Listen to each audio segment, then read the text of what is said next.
എന്താ ലൈഫിൽ മിസ് ചെയ്തു എന്ന് തോന്നിയിട്ടുള്ള ഒരു കാര്യം നമുക്ക് ചെയ്യാൻ പറ്റിയില്ല, അങ്ങനെ എന്തെങ്കിലും മിസ് ഔട്ട് ചെയ്ത ഒരു നഷ്ടബോധം പോലെ തോന്നിയിട്ടുള്ള എന്താ? അത് പറയാമോ? ധൈര്യമായിട്ട് പറഞ്ഞു. ആണോ? എനിക്കൊരു നല്ല ലൈഫ് പാർട്ട്ണർ കിട്ടാത്തതിൻ്റെ ഒരു വിഷമം ഇപ്പോഴും ഉണ്ട്. ശരിക്കും? പിന്നെ എനിക്ക് 2 കല്യാണമായിട്ടും എനിക്ക് എൻ്റെ ഒരു ആഗ്രഹം പോലെ എനിക്കൊരു ലൈഫ് പാർട്ട്ണർ വന്നില്ലല്ലോ എന്നൊരു വിഷമം ഇസ് ദെയർ. അതൊരു മിസ്സിങ് തന്നെയാണ് എൻ്റെ ലൈഫിൽ. ബിക്കോസ് എൻ്റെ ആസ് എ പേഴ്സൺ എനിക്കറിയാം, എനിക്ക് ഒരുപാട് സ്നേഹമുണ്ട് എൻ്റെ മനസ്സിൽ ഇപ്പോഴും, ലൈക്ക് നമുക്ക് കൊടുക്കാനായിട്ട്. പക്ഷേ അങ്ങനെ ഒരാളെ എൻ്റെ ലൈഫിൽ എന്നെ മനസ്സിലാക്കി എൻ്റെ ലൈഫിൽ ആരും വന്നില്ലല്ലോ എന്നൊരു വിഷമമുണ്ട്. സോ യാ, അത് പിന്നെ ലൈഫിൻ്റെ ഒരു പാർട്ട് ഓഫ് ലൈഫ്. ലൈഫിലെ ഏറ്റവും വലിയ നേട്ടമായിട്ട് എന്താ വിചാരിക്കുന്നത്? എൻ്റെ മക്കൾ തീർച്ചയായിട്ടും. പിന്നെ എൻ്റെ ഫാമിലി. ഞാൻ പറഞ്ഞില്ലേ, എൻ്റെ ആ ഫാമിലിയിൽ ജനിച്ചത് തന്നെ എൻ്റെ ഒരു വലിയൊരു ഭാഗ്യമാണ്. പിന്നെ എൻ്റെ അച്ഛനെ ഒരുപാട് ഞാൻ മിസ് ചെയ്യുന്നുണ്ട്.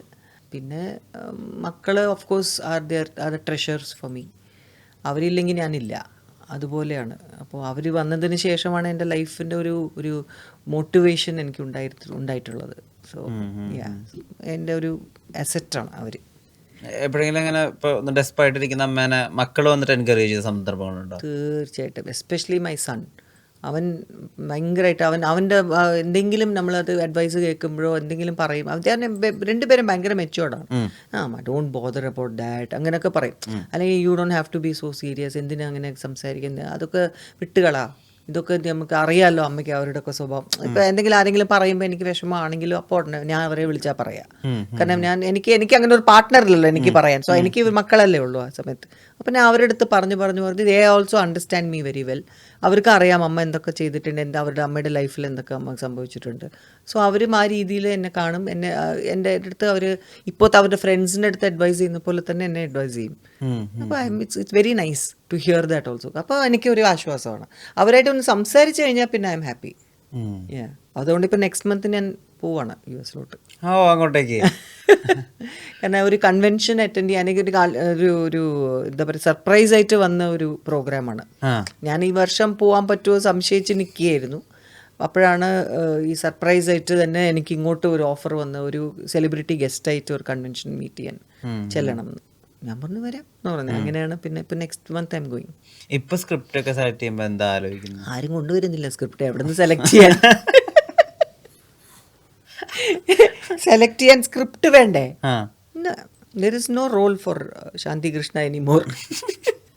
അല്ല അങ്ങനെയൊന്നുമില്ല, റോൾസ് ഒക്കെ വരും. അല്ല, സത്യമായിട്ടും ഇല്ല. I'm not joking. Because ഞാൻ ഇൻഫാക്ട് കുറേ പേരുടെ അടുത്ത് ചോദിക്കുകയും ചെയ്തു. ഇപ്പോൾ മിക്ക പടങ്ങളും കാണുമ്പോൾ നമുക്ക് മനസ്സിലാവും അതിലേതാ പെണ്ണുങ്ങൾ, ഞങ്ങളുടെ പ്രായത്തിലുള്ള പെണ്ണുങ്ങൾ അതുപോലത്തെ റോൾസ് ആരാ ഇപ്പോൾ ചെയ്യുന്നത്? There is nobody. കാരണം അങ്ങനത്തെ റോൾസ് ഇല്ല. ഇപ്പോൾ ദ മൂവി ട്രെൻഡ് അങ്ങനെയാണ് ഒന്നാമത്.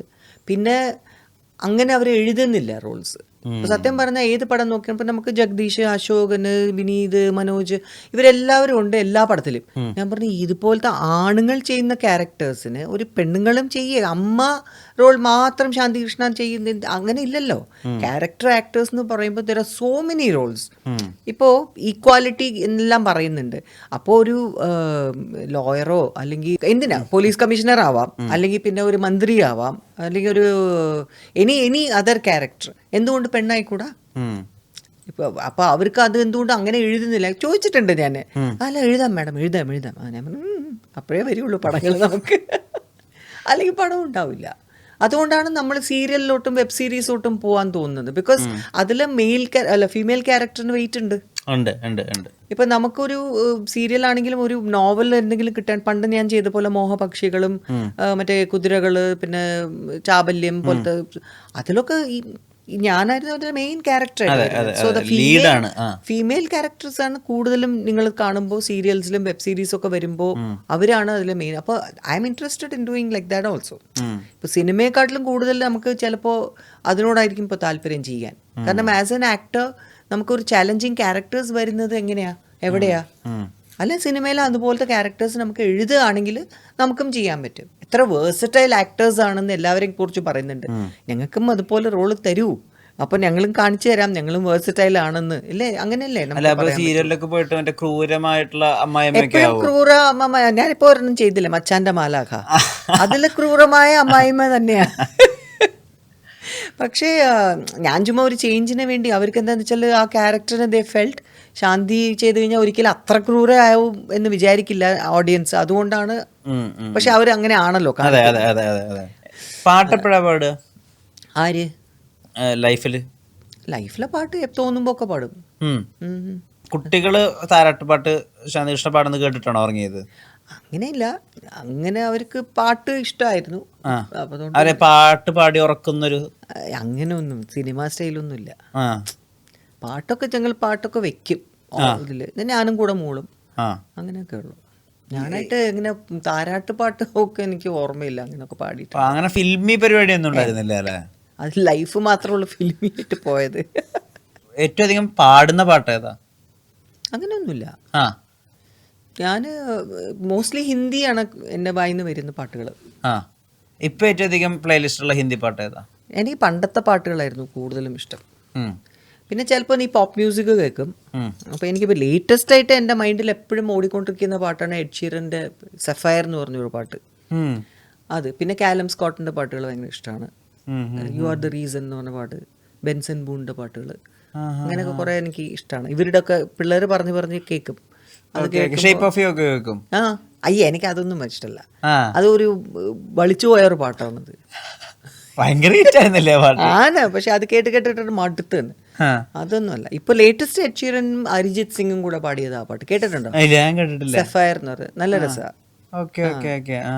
അപ്ഡേറ്റഡ് സിംഹമാണല്ലോ. നമ്മുടെ മലയാളത്തിലെ റാപ്പ് പാട്ടുകളൊക്കെ കേൾക്കാറുണ്ടോ? ഇല്ല, എനിക്ക് റാപ്പിനോട് വലിയ ഇതില്ല. പിന്നെ ഹിന്ദിയിൽ ചിലപ്പോൾ ഒക്കെ ബാദ്ഷയുടെ ഒക്കെ കുറച്ചൊക്കെ വരുമ്പോൾ ഒക്കെ കേൾക്കുന്നല്ലാതെ എനിക്ക് റാപ്പിനോട് വലിയ താല്പര്യമില്ല. എല്ലാ റാപ്പും ഇഷ്ടമല്ല. ചിലത് മേ ബി ചിലപ്പോൾ കേൾക്കും. പിള്ളേർ ഏതെങ്കിലും അമ്മ ഇത് കേട്ട് നോക്കും എന്നൊക്കെ പറയുമ്പോൾ ചിലപ്പോൾ അത് ഓക്കെ തോന്നും. ചിലത് നമ്മുടെ മൈൻഡിൽ ഇങ്ങനെ നിൽക്കുമല്ലോ, ഗംഗ്നം സ്റ്റൈൽ എന്നൊക്കെ പറഞ്ഞാൽ അത് നമ്മുടെ മൈൻഡിൽ ഇപ്പോഴും പോവും. അതുപോലെ ഇപ്പോൾ ചിലപ്പോൾ ഏതെങ്കിലുമൊക്കെ പാട്ടുണ്ടെങ്കിൽ നമ്മൾ കേൾക്കുമ്പോൾ ഒരു രസം തോന്നും, അപ്പോൾ കേൾക്കും. പക്ഷെ അതാ പറഞ്ഞത്, നമ്മള് അത്രയ്ക്ക് എനിക്ക് റാപ്പ് മാത്രം. അരിജിത് സിംഗിന്റെ പാട്ടുകൾ കേൾക്കുമോ? പിന്നെ അരിജിത്തിന്റെ എല്ലാ പാട്ടുകളും കേൾക്കും. ഏറ്റവും ഇഷ്ടമുള്ള അരിജിത്തിന്റെ പാട്ട് ഏതാ? എനിക്ക് മറ്റേ ബ്രഹ്മാസ്ത്രയുടെ പാട്ട് ഇഷ്ടമാണ്. ലിറിക്സ് അറിയുന്ന ഹിന്ദി പാട്ട് ഏതാ? യൂഷ്വലി പഴയ പാട്ടുകളാണ്. ഒരു പഴയ പാട്ട് പാടി കേൾക്കട്ടെ. ആദ്യം കുറച്ച് വെള്ളം കുടിക്കട്ടെ. ഞാൻ പണ്ട് വേണുഗോപാലിന്റെ കൂടെ ഞങ്ങൾ ഷോവിനൊക്കെ പോയിട്ടുണ്ട്, മറ്റേ US-ലും ഒക്കെ. അപ്പൊ ഞാൻ സ്റ്റേജിൽ പാടിയ പാട്ടാണ് ആപ് കെ നസറോനെ സംജ. അത് പിന്നെ ലഗ്ജാഗലെ, അങ്ങനെ കുറെ. പിന്നെ ആപ്കെ നസറോ സംജ പാടാൻ പറ്റുമോ ഇപ്പൊ? प्यार के काबिल मुझे दिल की धड़कन ठहरी जो തൊണ്ട പോയി. मिल गई मंजिल मुझे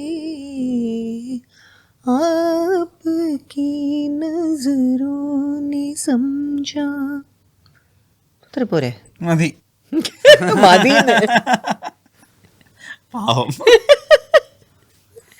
लग जा गले के फिर ये हंसी रात हो न हो,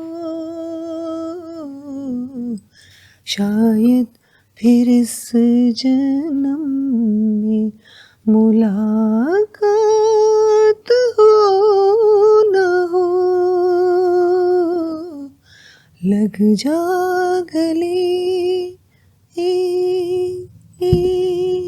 പൊളി പൊളി.